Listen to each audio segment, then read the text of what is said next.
Hello, नमस्कार. तर आम्ही निघालो होतो छत्रपती संभाजीनगरमध्ये. त्याचं कारण असं की सियाचे जावळ काढायचे होते. त्यासाठी सगळ्यात पहिले तर आम्ही गेलो सियाच्या माऊकडे. तर सियाला भेटून सगळ्यात जास्त आनंद झाला असेल तर तो म्हणजे आमच्या आरोही दीदीला. कसं आहे सिया? कशी आहे सिया म्हणते आरोही. त्यानंतर नेक्स्ट डे आम्ही निघालो गावी. तर सगळ्यात पहिले आम्ही गेलो माझ्या मोठ्या आत्यांच्या घरी. तर आम्हाला तिथे जाऊन खूप आनंद झाला आणि आमच्यापेक्षाही सगळ्यात जास्त आनंद आमच्या आत्यांना झाला. सियाला आम्ही पहिल्यांदा त्यांच्या घरी घेऊन गेलो होतो.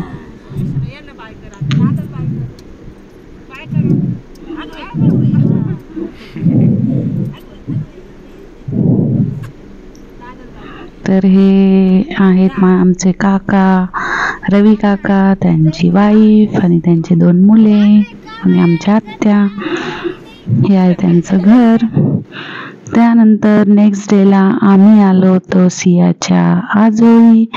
त्यानंतर आम्ही निघालो होतो गावामध्ये, जिथे की आसरा आहेत. त्या आसरांच्या ठिकाणी जावळ काढायचे असते. तर त्यासाठीच आम्ही निघालो होतो गावामध्ये. ऊन खूप जास्त होतं.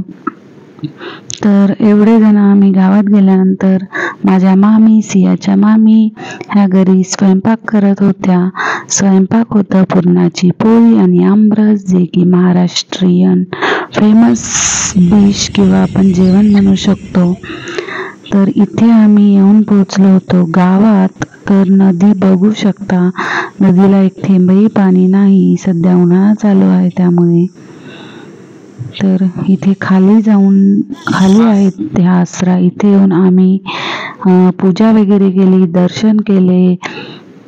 तर ऊन खूप असल्यामुळे सिया खूप रडत होती आणि तिचं रडण्याचं कारण अजून एक असं की तिला एवढ्या माणसांची सवय नाहीये. तिने नवीन चेहरे बघून, त्यांच्याकडे बघून रडत होती ती. तर इथे सियाच्या आजीने तिला दर्शन वगैरे करवलं. त्यानंतर इथे चालू होती जावळ काढण्याची तयारी. सियाचं बघा कंटिन्यूअस रडणं चालू होतं. त्यानंतर इथे आमच्या गावातील नावी काकांनी सियाचे जावळ काढले.